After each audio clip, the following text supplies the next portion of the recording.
Hey, Donald Trump. It's just me, Paula Poundstone. I was just playing with the cats. Could I ask you a question? Did you blow up at Treasury Secretary Scott Bessent for disagreeing with you about the stock market being smarter than him during your G7 speech? I wouldn't be the least bit surprised if we found him floating in the new hydrogen peroxide pool at the Lincoln Memorial. Jesus! Marco Rubio pretends that the shoes you gave him fit, that he's never seen you sleep, and that the UFC event at the White House was a gift to America. And Scott Bessent won't just say he's not as smart as the stock market?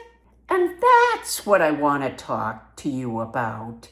It sounded a little bit like you were trying to indicate that the stock market manipulates you instead of that you've been manipulating the stock market by saying, we have a deal, we don't have a deal, we have a deal, and then trading stocks at a rate of 1 every 7 minutes? The only thing you do at a faster rate is lie. Maybe you should get rid of Scott Bessent.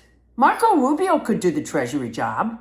Rubio is, of course, Secretary of State, and you also put him in charge of U.S. aid, which you gutted, which probably makes it a lot easier to run.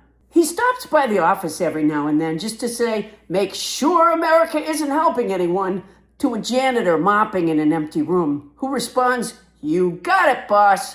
He was also acting archivist, which involved a lot of shredding. Is he still the National Security Advisor? I don't think he's ever really understood that job. He just keeps repeating, check the people.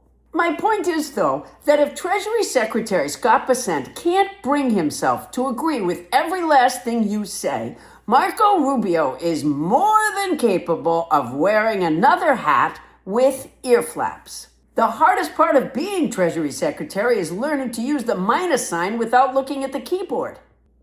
Oh, you were planning on getting rid of Kash Patel because of the drinking? Well, in fairness to Kash Patel, he never promised to give up drinking to be the head of the FBI. No, that was Pete Hegseth, who said he would quit drinking to be the Secretary of Defense. No, I don't think mixing them up is a sign of dementia on your part. It's easy to mix them up. Neither one is qualified.